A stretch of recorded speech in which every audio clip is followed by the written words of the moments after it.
요압이 알려준 대로 그 다윗에게 가서 재판을 요청하는 거죠. 호소하는 그런 말을 하게 되어집니다. 이런 일이 있었다고 이야기하죠. 나에게 두 아들이 있었는데 두 아들이 서로 다투고 싸우다가 한 아들이 다른 한 아들을 쳐서 죽였다.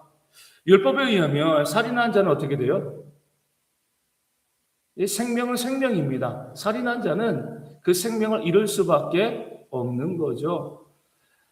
그런 것을 가지고 그 온 족속들, 그 이 여인의 친척들이 와가지고 당신의 아들이 또 다른 아들을 죽였으니까 우리가 그 살인자를 사형에 처하겠다. 이렇게 여인에게 요구를 했다는 겁니다. 뭐라고 이야기해? 상속자를 끊겠다. 두 아들밖에 없는데 하나는 죽었고요. 하나가 또 이제 사형을 받게 되어지면 그 여인의 아들들은 하나도 없고 그 남편의 이름 대가 끊어지는 거잖아요. 그러니까 그런 위기 가운데 제가 지금 왕 앞에 와서 이렇게 호소하고 있습니다. 그러니까 무엇을 이야기하는 거죠? 어떻게 해서라도 이 살아있는 내 아들을, 남아있는 내 아들을 살려달라. 그러니까 이런 의미로서 이제 그 여인이 왕에게 이야기하게 되어지는 겁니다. 요압이 그 여인에게 이렇게 이야기하라라고 이야기한 거죠. 그 말을 듣고 다윗은 이렇게 이야기합니다. 내가 형제를 죽인 너희 아들을 보호해 주겠다. 이렇게 이야기를 하고 오늘 말씀이 마무리되게 되어집니다. 이전에 밧세바와 또 가름하고 우리아를 살인교사한 그 다윗의 죄를 깨우치기 위해서 하나님께서는 나단 선지자를 통해서 이 비유로 말씀하셨습니다. 그와 비슷한 또 이제 이 이야기의 흐름이 오늘 본문 가운데 전개되어지고 있는 거죠. 요압은 이렇게 이제 다윗에게 요구하고 있는 거죠. 이미 죽은 아들은 어쩔 수 없고 살아있는 아들을 살리는 게 낫지 않겠습니까? 여인을 통해서 그 이야기를 다윗에게 하고 있는 거죠. 다윗도 똑같은 반응을 하죠. 그래, 살아있는 아들을 내가 살려줄게. 이런 모습이요, 얼마나 악한 모습인지 모릅니다. 앞서 말씀드린 것처럼 요압의 관심은요, 권력이었어요. 지금 뭐 암논이 잘못했고요. 그리고 또 그 잘못에 대해서 압살롬이 원한을 품고 있다가 결국 2년 만에 복수해서 암논을 죽였잖아요. 그렇죠? 그리고 압살롬은 도망을 갔습니다. 그럴 때에 다윗은요, 그 잘못한 아들에 대해서 계속 연연하고 마음을 품고 있었습니다. 이 모습을 요압이 바라본 거죠. 그러면 요압이 정말 하나님의 온전한 사람이라고 하면 다윗에게 무엇을 이야기해야 됩니까? 압살롬을 향한 그 마음을 알고 있지만 압살롬이 죄를 지었으니까 사람을 죽이고 자기 형제를 죽인 거잖아요. 그런 죄를 지었기 때문에 압살롬을 그냥 용서할 수는 없습니다. 압살롬이 회개해야죠. 그렇죠? 다윗도 그 압살롬에게 벌을 주어야 하는 겁니다. 벌을 주지 않고 회개, 그런 것은 가능하지가 않습니다. 온전한 회개일 수가 없는 거죠. 당신이 정말 압살롬을 사랑한다라고 하면 그냥 압살롬을 데려오는 것이 아니라 그에게 전령을 보내가지고 그 잘못에 대해서 받을 벌을 그가 선택하라라고 이야기하고요. 그 벌을 받게 하고 그 압살롬이 와서 다윗에게도 용서를 구하고요. 또 다윗의 아들들, 그 살인 현장에 있었던 그 아들들에게도 용서를 구하고 무엇보다도 암논의 어머니에게 회개하고 용서를 구해야 하지 않겠습니까? 그렇게 죄의 문제를 해결하고 난 다음에야 다시금 아들의 지위를 회복할 수 있지 않겠습니까? 이렇게 이야기하는 것이 마땅하죠. 온전한 회개의 그 길을 알려주는 것이 요압이 해야 될 일이 되어지는 겁니다. 하나님께서는요, 뭐 돌아온다고 다 받아주는 게 아니에요. 회개하고 돌아와야지 받아주시는 겁니다. 탕자도 회개하고 돌아왔을 때 받아준 거죠. 다윗도요, 그 죄를 지었지만 눈물로 회개했을 때 그 회개를 받아주신 겁니다. 그런 면에서 그 압살롬도 온전한 회개가 있고요. 그 회개를 통하여서 다시금 회복되어질 수가 있는데 지금 요압은 무엇을 이야기하는 거예요? 그런 거 필요 없이 그냥 다윗이 아들 압살롬을 좋아하니까 그 귀에 듣기 좋은 소리만 하는 겁니다. 아이고, 어차피 지나가는 데는 다 묻어두고 그렇습니다. 왕이 원하는 대로 살아있는 아들은 살려야죠. 압살롬을 데리고 왔으면 좋겠습니다. 여인을 통해서 그 이야기를 지금 다윗에게 전하고 있는 거죠. 하나님의 말씀의 뜻과 하나님의 원래 이런 것은 전혀 중요하지 않고 뭐예요? 그저 사람에게 좋게 하기 위해서 그 사람의 마음에 들게 하기 위해서 그렇게 이제 이야기하고 있는 그런 요압의 모습이 오늘 본문 가운데 나와 있는 겁니다. 다윗도 마찬가지였어요. 여인이 이렇게 이야기하면 어떻게 해야 됩니까? 그래도 네 아들이 이 형제를 죽인 거 아니냐? 그럼 거기에 합당한 벌을 받아야 될 것이 아니냐? 이렇게 이야기하고요. 그렇게 온전한 회개의 길을 열어주어야 되는데 다윗은요, 아이 그래, 상속자가 사라지면 안 되지. 그러니까 내가 보호해 줄게. 이렇게 이야기하면 잘못된 거죠. 그러니까 사람의 귀에는 듣기 좋은 소리입니다. 문제없는 소리지만 과연 하나님 보시기에 그것이 옳은 말씀인가? 하나님 보시기에는요, 옳지 않은 거죠. 하나님께 좋게 하랴, 사람에게 좋게 하라 했을 때 하나님께서 원하시는 그 뜻과 하나님의 방법은 생각하지 아니하고요. 그저 사람의 귀에 좋게, 나에게 좋게, 그러니까 내게 맞추는 그런 모습을 보이는 것, 이것이 바로 죄악된 것이다. 오늘 말씀이 우리 가운데 알려주고 있는 겁니다. 우리 인간의 죄의 모습이 이 가운데 있을 수 있는 거죠. 모든 판단의 기준이요 사람에게 있습니다. 내가 좋으면 그만인 거예요. 내 주변에 있는 사람들이 좋으면 그만입니다. 하나님께서 원하시는 것이 무엇인가? 하나님이 바라시는 것이 무엇인가? 이런 것은 전혀 생각하지 아니하고 그냥 내가 보기에 좋은 거, 내가 듣기에 좋은 거, 그러니까 모든 것이 하나님보다 그 판단의 근거가 내 중심이 되어지면은요, 그때부터 죄가 되어지고 그때부터 악이 되어지는 겁니다. 우리 몽골에 갈 날이 이제 2주밖에 남지 않았는데 우리 또 노회 일이 있어서 어제도 서울에 갔다 오고 다음 주 화요일 날 또 서울을 갔다 오고 지금 몽골 준비도 해야 되는데 그 일들 때문에 계속해서 이 노회 일 때문에 계속 서울을 왔다 갔다 하는 그런 모습이죠. 교회에 정말 큰 어려움이 있는 거예요. 어려움이 있는데 어제 노회 목사님들과 만나서 이야기할 때도 오늘 본문의 말씀이 너무나 이 적용이 되고 마음이 아픈 거죠. 그렇게 서로 분쟁하는 당사자들의 마음이 있습니다. 서로 이해할 수가 있어요. 하지만 중요한 건 뭐예요? 교회와 교인을 위한 거죠. 하나님의 마음이 무엇인가? 그러니까 내게 좋은 것만 추구하고 있는 겁니다. 그 두 편이 서로 자기 유익을 구하고 하나님께서 그 교회 공동체를 어떻게 만들어 가기를 원하시는가? 여기에 대해서는 전혀 관심이 없어요. 그러니까 내 뜻, 내 생각, 내 주장, 그렇게 상대방을 비난하고 정죄하면서 결국 그것이 나를 만족시키는 거거든요.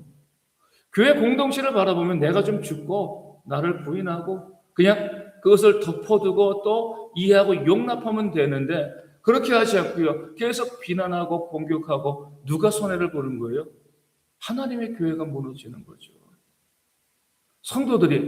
애먼 성도들이 상처를 받게 되어지는 겁니다. 그런데도요, 그치지를 않는 거예요. 그러니까 저희도 벌써 6개월째, 7개월째 그 문제를 가지고 하는데도요, 해결이 안 되는 게 딱 이거죠. 하나님께 좋게 하랴, 사람에게 좋게 하랴. 계속 사람에게 좋게. 계속 내 입장, 내 주장, 이것만을 고집하다 보니까 문제가 해결되어지지 않고 점점 그 문제가 쌓이게 되어지는 겁니다. 계속 호소를 하는 거죠. 교회를 먼저 생각하십시오. 성도들을 먼저 생각하셔야죠.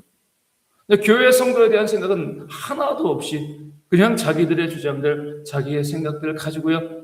서로 붙어서 다투고 싸우고자 하다 보니까 결국 교회가 무너지게 되는 그런 상태까지 이르게 되어지는 겁니다.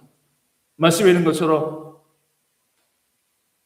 피차 물고 먹으면 서로 물고 먹으면 피차 멸망하게 되어지는 거죠. 그렇죠? 그런 어리석음을 그냥 보여주고 있는 겁니다. 지금 다윗도 요압도 다 마찬가지예요. 무엇이 하나님 보시기에 좋은 것인가? 하나님의 기준으로 바라보고 생각해야 되는데 그런 것은 전혀 없이 그냥 자기 기준, 자기 생각, 내 귀에 좋은 대로 그렇게 일들을 진행하게 되어지면 결국에는요 그 죄가 되어질 수밖에 없는 겁니다. 우리 선교에서도 늘 중심은 하나님이어야 되는 거죠. 자주 말씀드리지만 어느 교회나 마찬가지예요.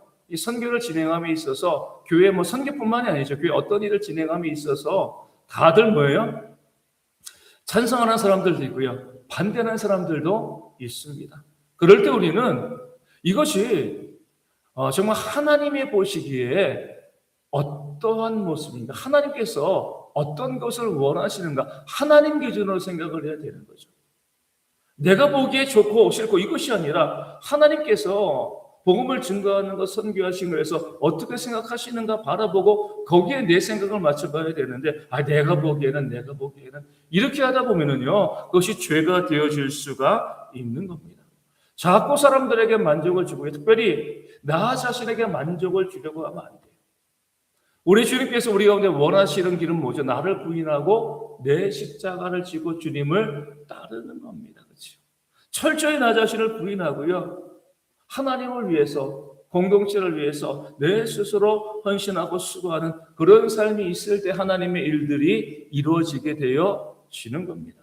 우리 선교에 가서도 마찬가지죠. 결국에는요, 그 선교가 잘 진행되어지기 위해서는요, 나를 부인하는 것밖에 없습니다. 우리 팀원들도 그러고, 또 거기 가서도 마찬가지, 선교지에 있는 그 선교사님과 그 사람들과도 마찬가지고, 우리가 다 사람이기 때문에 서로 맞을 수가 없죠. 다 다르잖아요.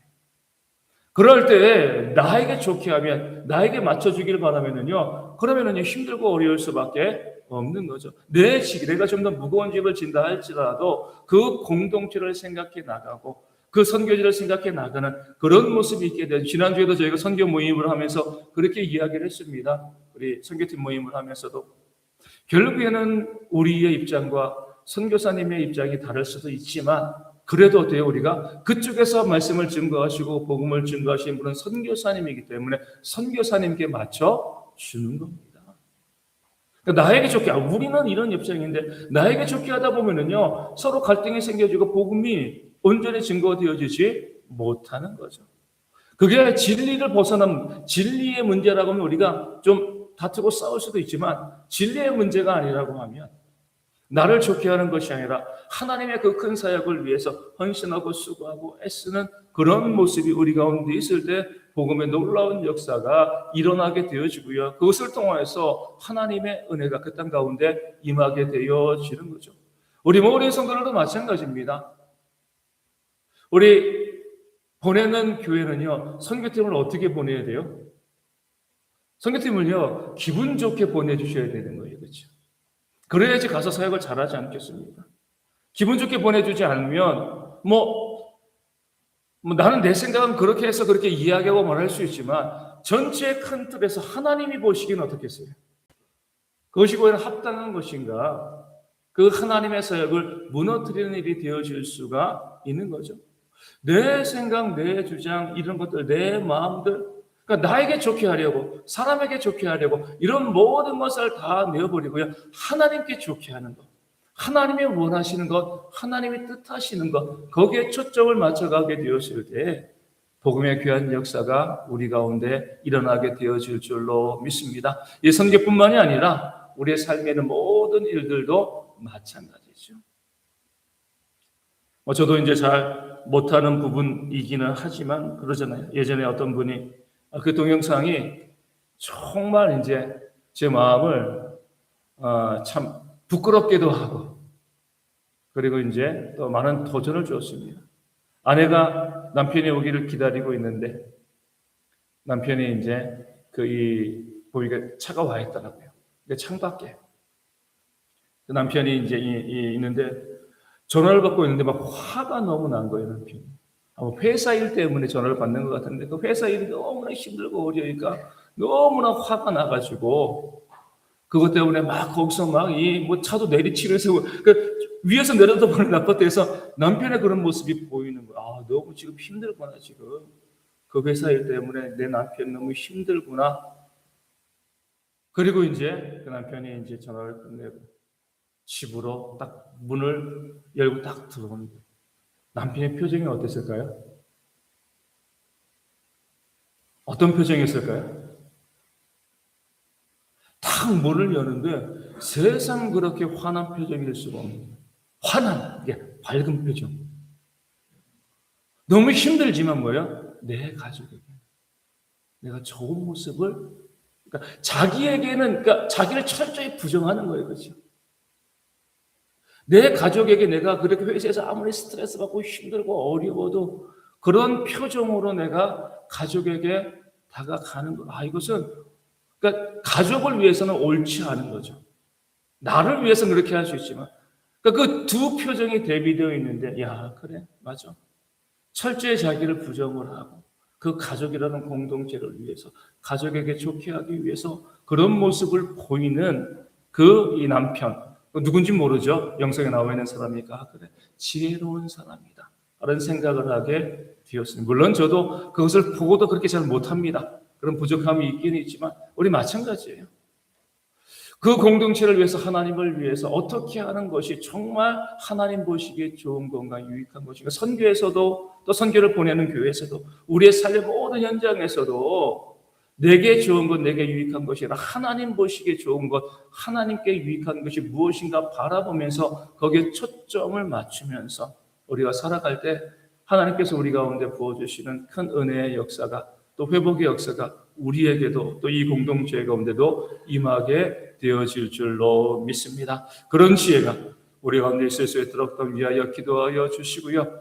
우리 예배 이후에 바로 저희가 이 발인 예배 하러 이제 가게 되어집니다. 우리 어제 입관도 많이 권사님 또 전에도 힘들었겠지만, 또 이제 발인 이후에 화장도 많이 힘들고 어렵습니다. 우리 아시는 것처럼. 그렇기 때문에 함께 위로하시고 또 기도하여 주시고 하나님의 위로가 그 가정 가운데 충만히 있을 수 있도록. 무엇보다도 세 딸이 믿음 생활하지 않고 있는데, 이 장례 예배 또 모든 절차를 통해서 그 딸들에게도 교회를 향한 따뜻한 마음들이 온전히 세워지는 그런 모습이 있도록 또한 위하여 기도하시고서 온 가족이 믿음 가운데 돌아오는 그런 모습이 있도록 또한 위하여 기도하여 주시고요. 그리고 우리 가운데 육신적으로 질병으로 힘들어하는 많은 분들 가운데 하나님의 회복의 역사가 있도록 기도하여 주시고, 또 삶의 또 문제, 경제적인 어려움을 아파하는 분들에게 체험의 역사가 있도록, 관계의 문제로 힘들어하시는 모든 분들에게도 하나님의 위로가 있도록 함께 기도하여 주시고요. 우리 선교 기도회입니다. 우리 함께 교회가 동역해 나가며 귀한 선교 사역을 감당하는 그런 모습이 있을 수 있도록 우리 한 주간도 계속해서 또 선교가 마무리될 때까지 또한 기도해 주시면 감사하겠습니다. 기도문 하시겠습니다. 하늘에 계신 우리 아버지, 아버지의 이름을 거룩하게 하시며 아버지의 나라가 오게 하시며 아버지의 뜻이 하늘에서와 같이 땅에서도 이루어지게 하소서. 오늘 우리에게